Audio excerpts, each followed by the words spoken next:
Hi everyone. I never thought that I would post this video anywhere. I have told this story to close friends in my faith community. I've given talks about it, but somehow that is less scary than posting a video sharing about my experience of Jesus' saving power and the love of Christ in my own life. But I do think it's important. I do think that the Lord has put it on my heart. And so here we go. I am going to share a little bit of my experience of moving from New Age spirituality into the love of Christ in his true church, the one true Holy Catholic Apostolic Church. I was raised Catholic. My dad is Methodist, my mom is Catholic, and I had a very mixed faith household. I didn't really know the difference between being Catholic and being Methodist. I didn't know anything about denominations. And I just remember experiencing ebbs and flows in my relationship with God. At times I was in it and I wanted to go to church, and other times I didn't really care for who God was, what that meant. And my parents raised us to really encounter God in a personal way, but I never really took the bait until it was my own faith. And I think I had a season between like 9 and 11 or 9 and 12 where I really did dig deep those 3 years, and I was reading the Bible on my own, and my impetus to go to mass was on my own, and it was a good experience. I do think that by the time I hit later adolescence, I started to really fall into intellectualism, and it made it harder to actually experience Christ as a real person. So I went from constantly reading the Bible and watching religiously based shows and movies to truly just focusing on school and always wanting to be the best. And that's something that I think I'd had for such a long time, but it really was starting to foster in late middle school, early high school, just wanting to be smart, wanting to be the best. And I had to really dig deep to figure out what it is I wanted, and I figured out in that time that I didn't really want a relationship with God. I didn't know if he was real, and it was easy because I went to a public school, so the idea of faith was never really prioritized. So no one was checking me, and I was easily able to put up a facade, still going to mass with my family. So it was never really evident that I stopped having a personal relationship with God. And so I end up, excelling throughout high school, doing well. And that led me to be able to leave home. And I ended up going to college about 1,000 miles away, really, really far from home. And part of that was I wanted to explore my own life and create my own life and forge my own destiny in a new place. So I ended up leaving, and I remember the night that my family dropped me off to campus, I was in my dorm room alone, and I brought my Bible with me, probably for sentimentality. I hadn't read it in years, but I brought it with me, and I ended up just putting it in a drawer somewhere, and I hadn't opened it again until the moment that Christ called me back. So I spent the first half of my college career, so my freshman and early sophomore year, just, going about my days, just trying to be the best, doubling up, tripling up on coursework, trying to excel and be the best in every class. And that seemed to be my driver and my purpose. So I felt good about that. And there was no place for God. So I was walking around campus, and sometimes I would see advertisements for the Catholic Center, and I would just actually ignore what I'd seen. And I'd be like, okay, whatever, like that has nothing to do with me. I had really disowned any aspect of the previous relationship that I had started to forge with Christ as a young girl. So the more I got into my friend groups, the more it was easier to work hard, play hard. So I was in spaces where I was with friends, and we were in community spaces where everyone was excelling, everyone was doing great, everyone could put things on their LinkedIn, but also, those people like to go out and like to have fun.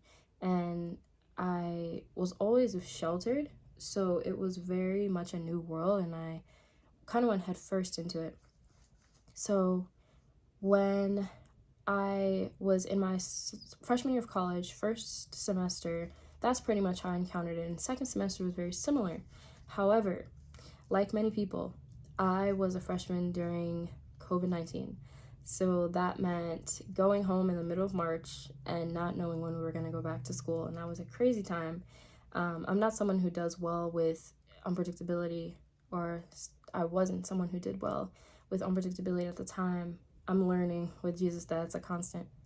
But I was really bothered by not knowing what my life would look like. So what does it mean that I'm gonna go home and not know when I'm coming back to campus? Because that was the center of my life at that point. My friends, my sense of freedom, my sense of community, everything was in that one city. So I ended up coming home, and it was pretty isolating for a lot of us. And I would still be in contact with my friends, but no one could go outside. And I was still in this place, and this is something that's always been in my heart, is the desire to have a true purpose in life. And I felt that I was losing myself, that I didn't really know where to go. And at school, it's like, of course, school, and I could work hard and I can make my grades, and then I could party hard and be with my friends. And it was definitely an experience of absolute cutoff from everything that had defined me up until that point, because I had defined myself with such finite things. So I came home. I was at home 24/7 with my family, and everyone's stuck inside. And I needed a distraction, because truly what was going on in my life at school was that I was distracting myself with things like school and friends. Like, those things were distraction from my true deep interior yearning for God, and I was filling it with other things. So I ended up being at home, and I had slowly already, before I came home after the COVID-19 shutdown, I had already started to experiment really reading astrology readings. So that would kind of be part of my day. Like, I would go through my day, and maybe I would look, maybe I wouldn't. I wasn't super committed, but it was something that I was slowly becoming interested in.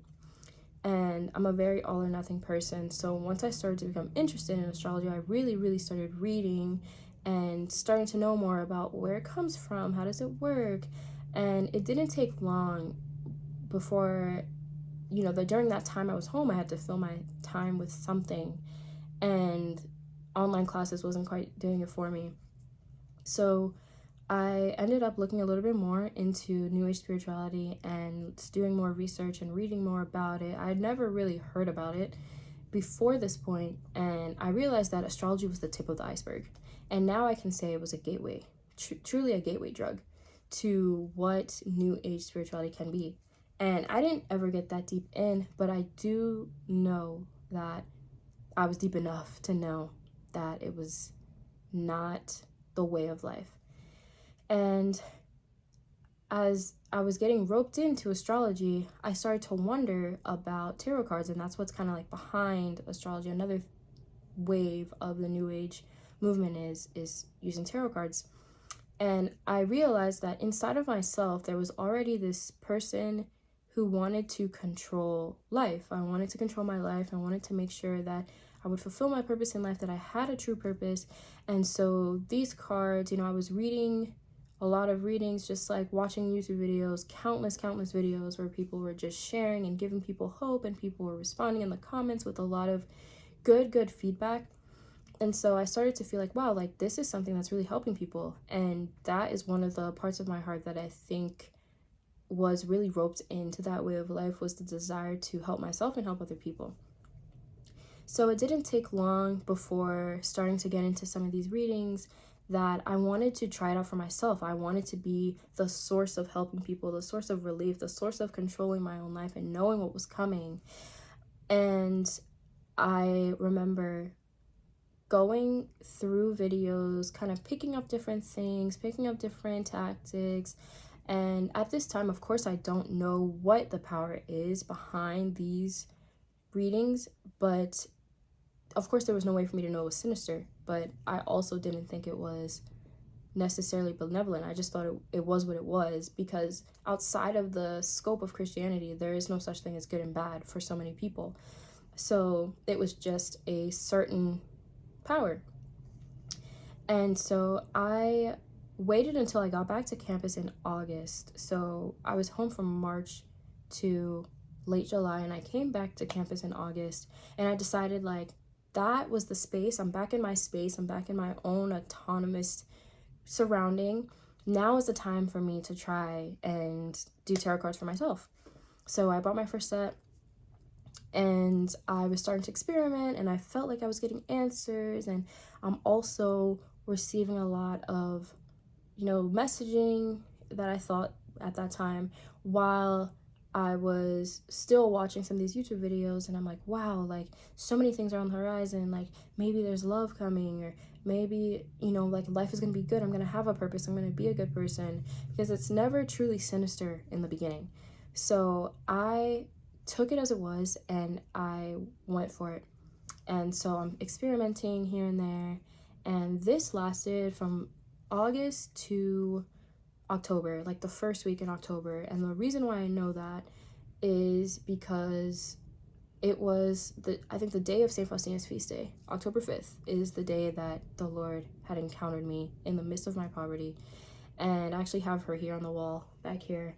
She's one of the saints in my life who has completely transformed the way I see Christ just by her own living example. And I think that's why it's so important for us to have the saints as an example of how to live for Christ. And she still walks with me. And so, side note, but I was, you know, going through the motions, going to classes. At this point, classes are still online, but I'm on campus, and you know, just like still trying to rekindle those friendships, being away from people. And I was using my free time, as I had so much, to continue to learn some skills. And by that first week in October, I had a weird 2 to 3 day period where I just felt so much torment, so much interior distress, and I was just distraught. My mind was going a million miles an hour. I couldn't really grasp any of my thoughts. I just know that I was feeling tightness in my chest, a lot of anxiety, a lot of fear, a lot of uncertainty about what was going on with me. And I felt like my own thoughts were running ahead of me. So there were moments during this 3 day period where, like, nonstop, I just couldn't really hear myself in my own head. And I just remember there was a point that I was like, I don't know if I can make it another day hearing these thoughts and just being in this place where I can't really control my thought patterns. Like, these are not my thought patterns. Like, I don't know what to do. There's desperation.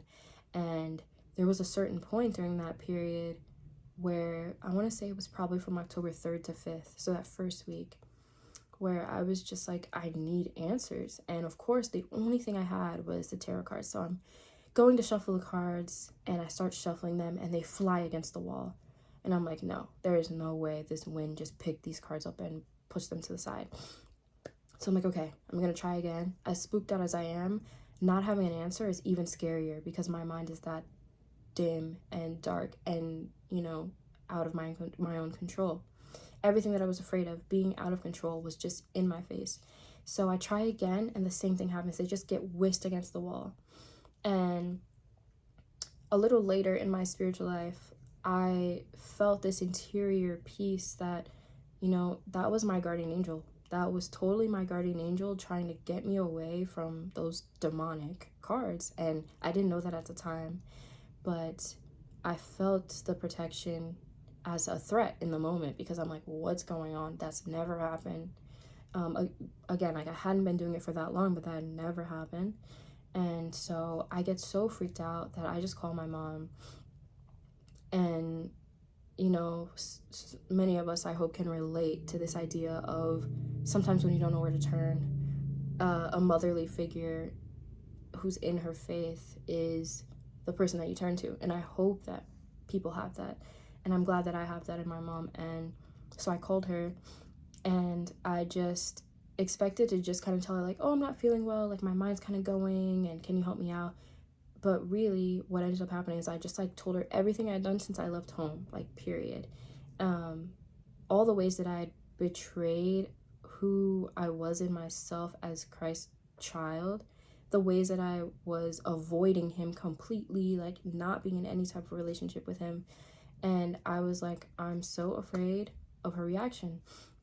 And I was afraid of judgment. And so I didn't really know that I was going to tell her that. But when I told her, it was like this weight lifted off of my chest. Like it was crushing me. And then I told her and everything went away. So I expected her to yell. I expected her to freak out. Because, of course, this is not what she expected to hear from me.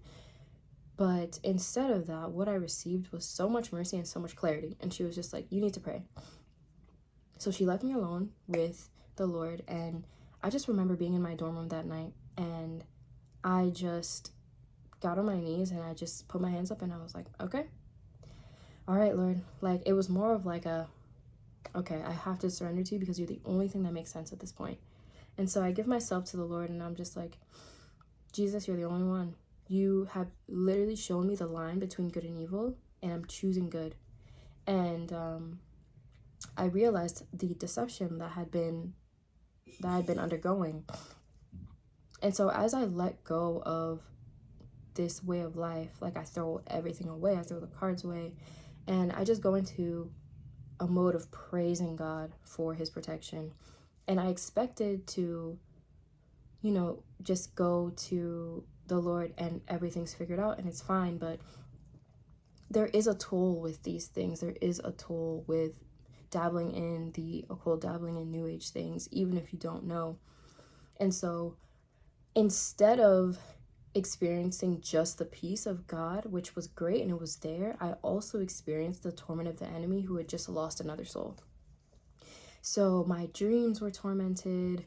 I remember there was one night that I was in my dorm room asleep, and it's like my soul woke up, but my body would have looked still asleep, probably, if you saw me, if you walked into the room. And I just remember seeing like a dark figure at the foot of the bed, and all of a sudden it springs up at me, and I inaudibly yell. Like I can sense that I'm yelling. And this was not a dream. Like my room looked the exact same, and I was just present to the fact that there was something in here that was unwanted and that was dark. And I scream, and the figure, you know, instead of like charging at me, which you see in some of these horror movies, like actually laughed at me. It was a tormenting scheme from the enemy.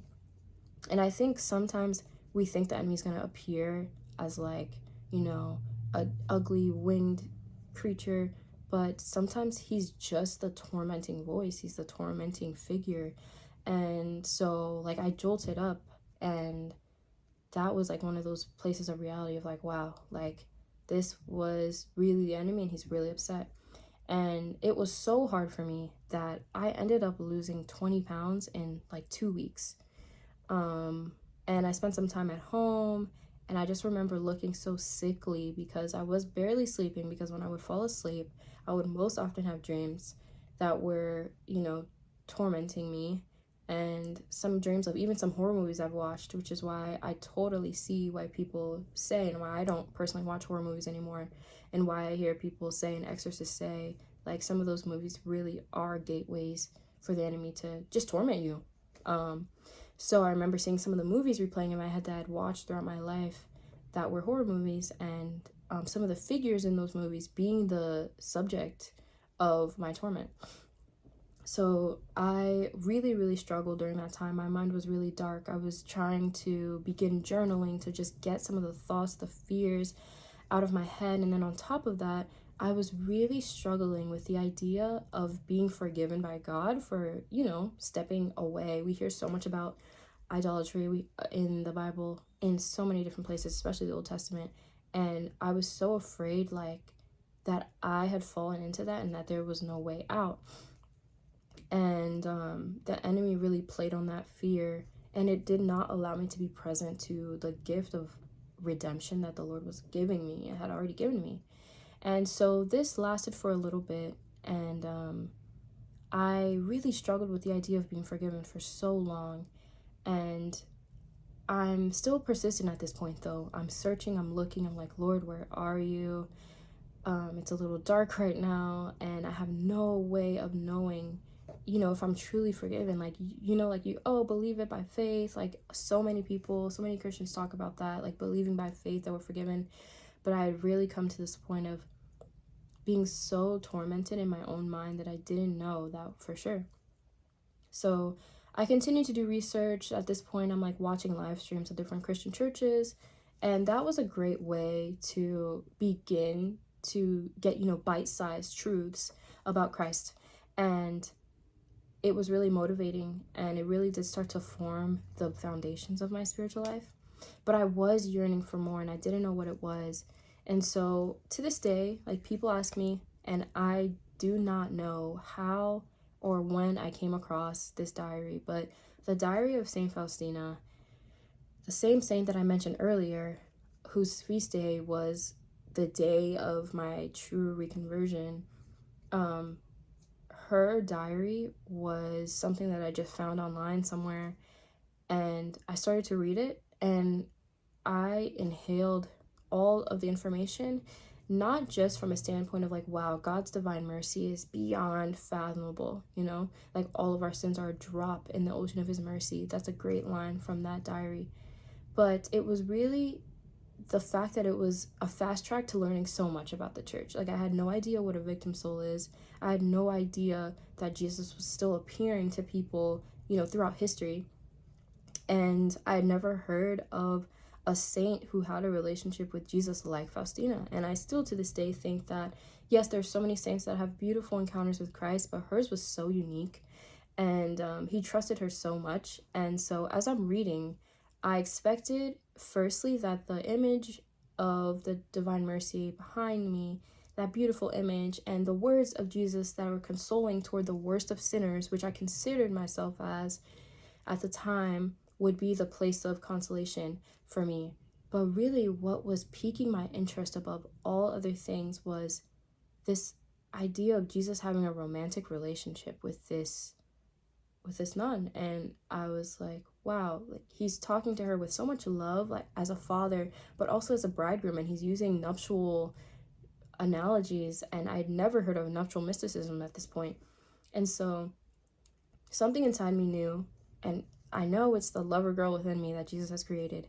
Something in me knew, like, I want not only to have a relationship with Jesus where I believe in his mercy, but also a relationship like he has with Faustina, where I can console Jesus. Like, I can actually hear the heart of Jesus in those around me and in his own desires for the world to be a better place. And I can console him just by my prayers and my attentiveness to his desires. And that's the life of Faustina, pretty much summed up.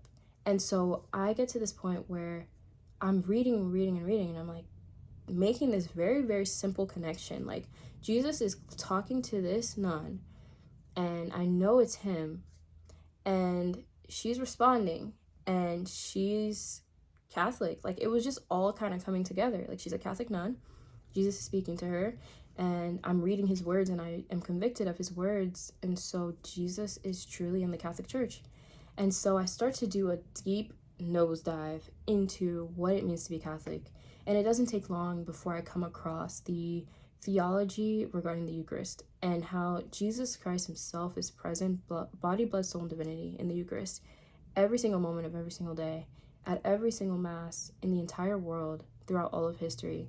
And for some reason, I'm like, this is the God that I know and aspire to know. The God who is so omnipresent that he imprisons himself waiting for us in the Eucharist every single day. And he's waiting to be received. He's waiting to be loved. He's waiting for his will to be done within us. And he's wanting to nourish us as well and give us that motivation, give us that strength, that spiritual food to get us through life. And so I become convicted very strongly. Like, I can't just stop here. Like, I have to go back into the roots and the foundations of Jesus' true church, the Catholic Church. And so I begin to contemplate, like, okay, should I go to Mass? okay, like I really wanted it to be a decision that I was making for myself and not just because I grew up Catholic.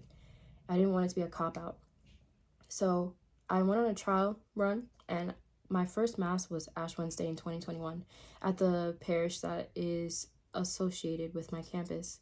And I went to Ash Wednesday Mass. It was packed, and I remember hearing in the homily and taking so much to heart this idea of complete and total commitment to God throughout the season of Lent, like letting it be a restart.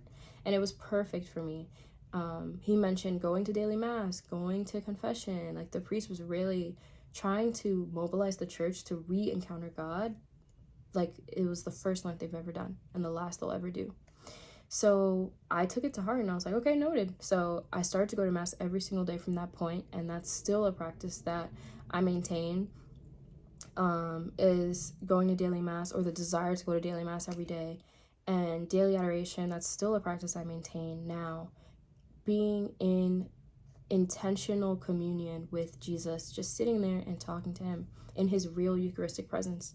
It's become such a big part of my life. And I remember early on, like after that first Ash Wednesday Mass, I really was taking Lent seriously, and I did my first general confession, and I really did internalize the sacraments. And I remember just being in the adoration chapel some days for 2-3 hours at a time. Like I would go to class and then I would come to the chapel, and I would go to the chapel and then go to class. Like depending on my schedule, I was always going to and from the Eucharist. That's how my life was going. And then I would get home, and before going to bed at night, because I was living alone at this point, I would turn on an adoration live stream and just sit there, and Jesus would really speak to me and really express his love. And I felt so sure of his love because of the fact that I was looking at him and like waiting for me in the Eucharist, imprisoning himself, waiting for me. And my first confession and then my first general confession was so informative for me to know, like, once those words of absolution are said, I'm completely wiped clean.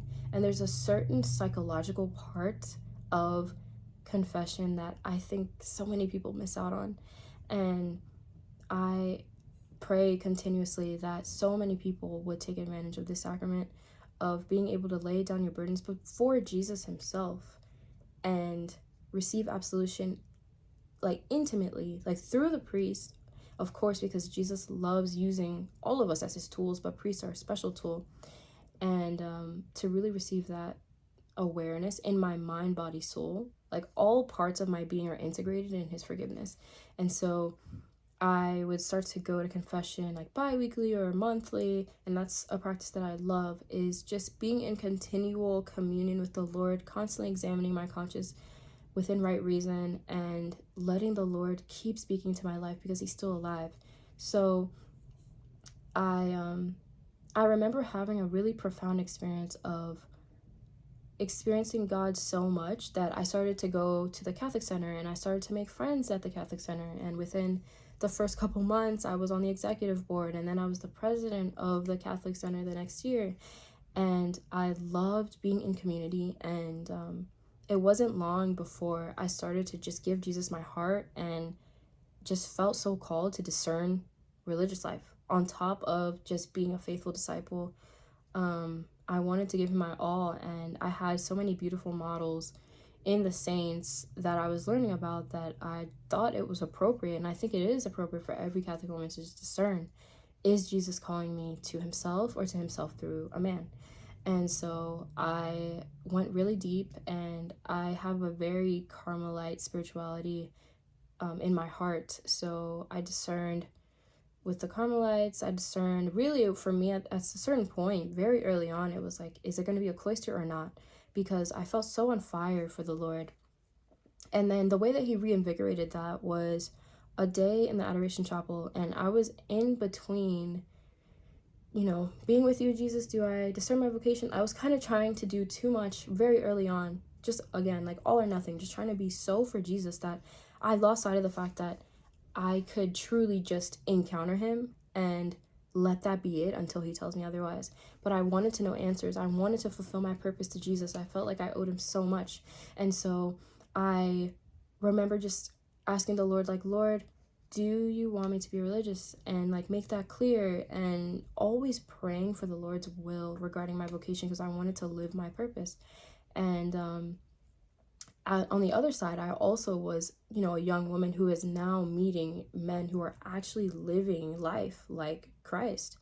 And so I think this happens with so many young women. Like, we want to know how we can serve the Lord, and we know that marriage is, you know, our primary vocation, whether to Jesus or a man. And it's easy to have your reconversion and just want to do God's will so quickly. So I was kind of in between. Like, I had a crush on a guy. Like, I wasn't sure where Jesus wanted me. And so I just asked Jesus, because I realized I was getting too overly involved with deciding my own way that I was going to serve Jesus. I just told him, like, Lord, you are God. Like, show me that you're better than everything.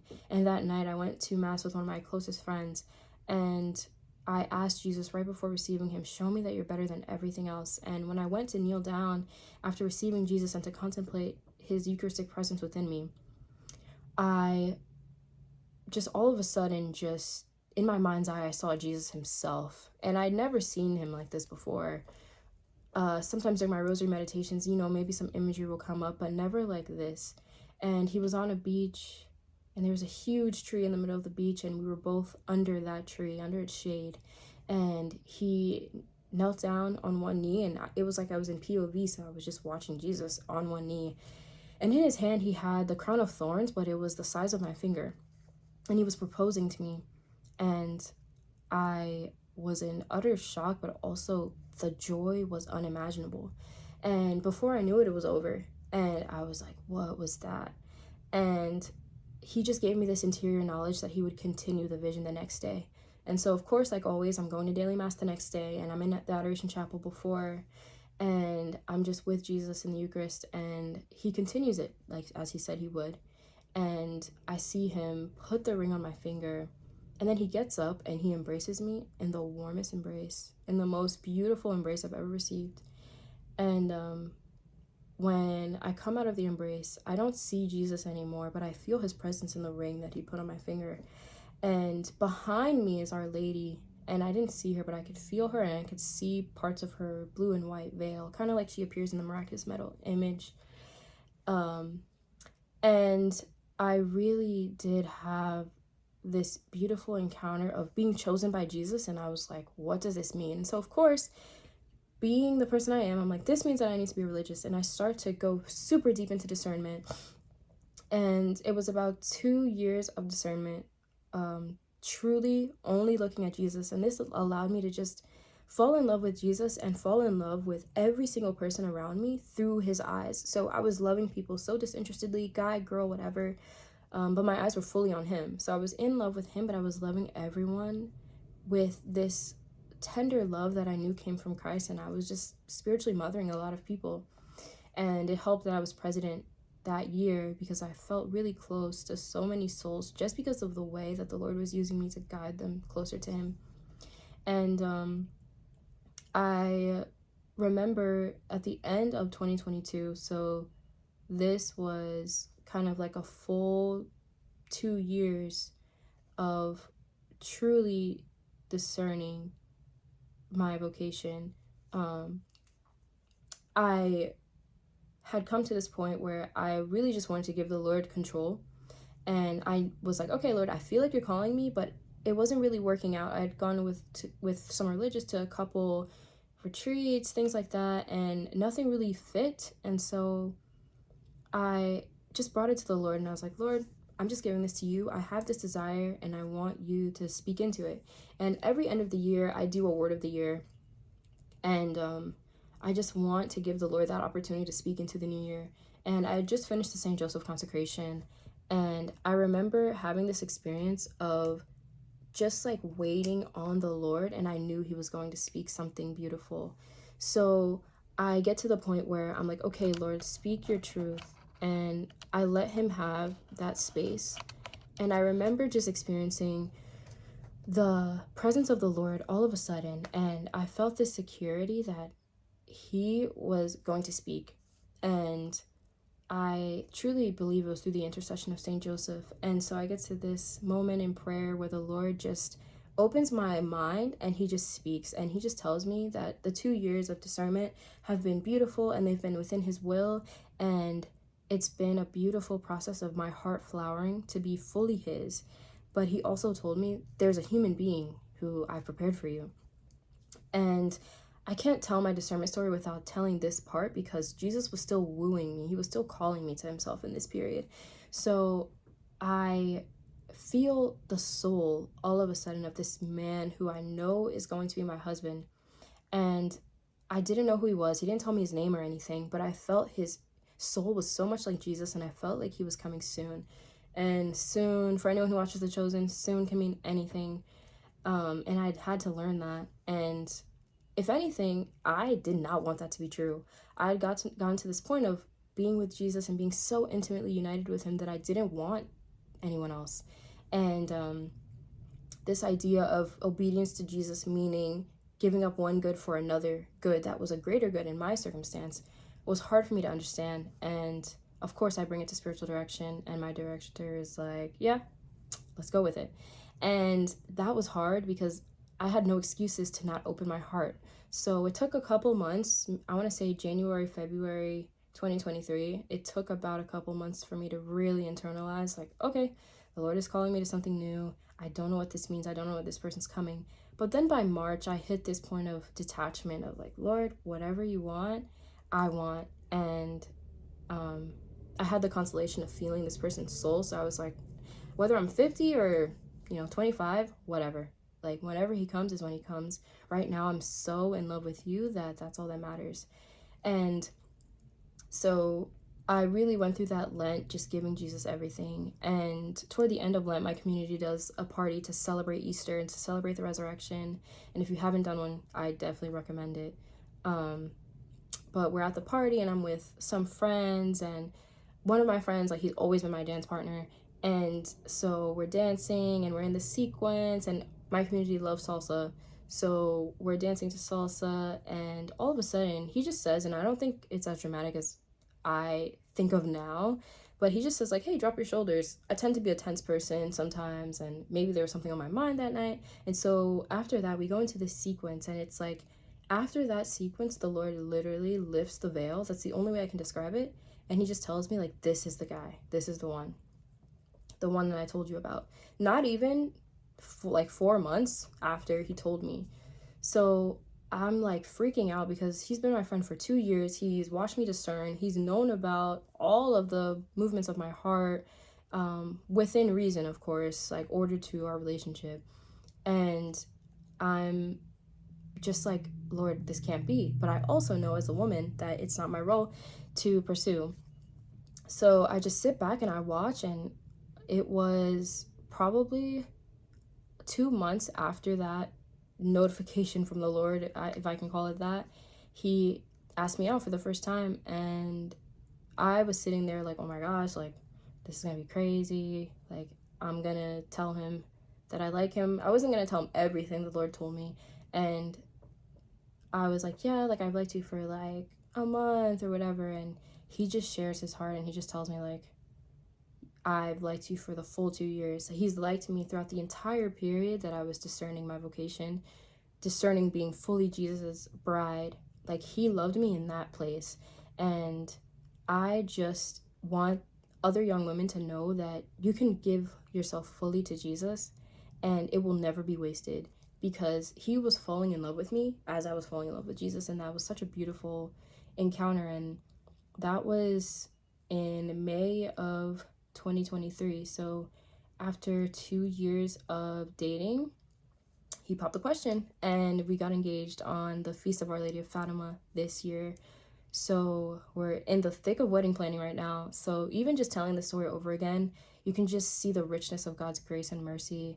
And I feel his encounter in my own heart, even now, just wanting to share this with anyone who needs hope, anyone who needs guidance of how do you get away from things that are not Christ-like? Like, how do you turn down the world and turn to Christ? And is it really as rewarding as people like to say on the other side? And I'm here to say that it absolutely is. And of course, every single day I'm still encountering Jesus. I'm still learning who he is. I'm still learning that my own heart is fully his, and now fully his through my fiance, my future husband. So of course, this is just a journey of sharing my thoughts, my faith, my experience. And so if you've liked this, please share it with someone who could need the encouragement. Share it with someone who may not know of how dangerous New Age can be, and is like slowly turning to Christ, or could be, or wants to, or doesn't want to. But I will be coming out with more videos. Like, I could never summarize Jesus's power into one video. Hopefully this is just the beginning of a journey. So if you'd like to be a part of that, please like, subscribe, and share. Thank you so much.